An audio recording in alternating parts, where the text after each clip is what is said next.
Here's the thing. I'm trying to figure out how to tactfully express why a movie that was so good and so well done still ended up being so meh to me. The best explanation comes in the form of one word: fatigue. Because Marvel has perfected its superhero formula to a fault. And while that may not take away from the entertainment value of Guardians of the Galaxy Volume 3, I still couldn't help but walk away from this movie with a shrug, thinking, yeah, that's a Marvel movie. There are good things about it, there are great things about it, and there's not some great things about it. But is this a movie worth going out of your way to see in theaters? Let's talk about that. This seems intergalactic enough for this particular occasion. Today, I'm sipping on Starward Nova whiskey and reviewing the movie Guardians of the Galaxy Volume 3.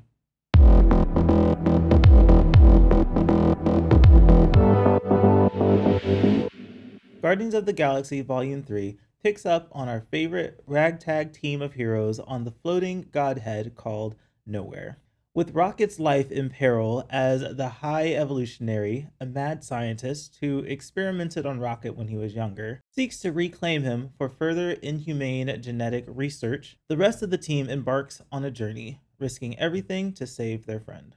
One thing that Guardians has always gotten right is leveraging an entertaining team and their dynamic with each other. Everyone, as you might expect, is funny, but Drax and Mantis in particular are especially comical, having some of the most hilarious moments in the movie. This level of laugh out loud comedy really helps elevate this movie above most other post-Endgame Marvel films. And another classic aspect of Guardians of the Galaxy movies is the action. These fight sequences are fun and exciting, as you might expect as well, including one particular scene that is a one-take style sequence with the camera slingshotting around the room, capturing everyone engaged in the fight. But let's talk briefly about this fatigue that I mentioned at the top of this video. Because look, I gotta say it, we just did the hyper-colorful, otherworldly, over-CGI'd Marvel comedy with a superhero team against an unreasonable and unhinged villain. And to accentuate my point, I could be talking about Ant-Man Quantumania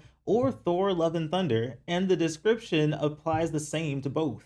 I steadily find myself less and less enthusiastic about seeing the same thing over and over. And while this style does apply extremely appropriately to the Guardians, Volume 3 comes at a time when Marvel has, for me, overplayed their hand, so to speak. That said, if you love this style of Marvel movie and you want to see the most fun version of it, Guardians of the Galaxy Volume 3 might be worth the trek back to the theater for you. I personally could have waited till Disney Plus. Volume 3 is admittedly a compelling story. The emotional value offered through Rocket's history is heartfelt, despite feeling occasionally forced and perhaps distressing for some to watch at times. And as I mentioned, the character dynamics are great. Well, except for some characters like Adam Warlock, who is just an entirely underwhelming addition to the MCU. And Volume 3 is ultimately a worthy conclusion to the Guardians of the Galaxy trilogy, even if it's a redundant and irrelevant part of the direction of the MCU Phase 5. Do you see how hard-pressed I am to say anything positive about this movie without also saying something unfavorable? But to end on a positive note, I will answer the number one question asked in the movie. Because if nothing else, at the very least I can say, yeah, that did look cool.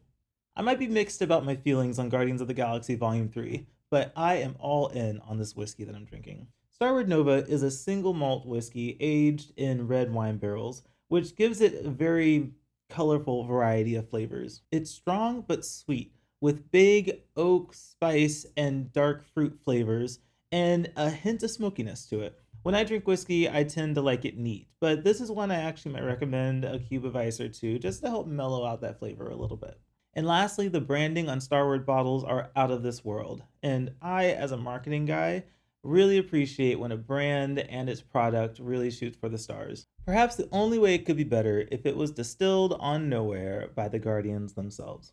Follow me on Letterboxd to see my rating for Guardians of the Galaxy Volume 3, and head over to ForReel if you want to read any other content from me or my incredible team of writers over at thisisforreal.com. And this is Real Buzz.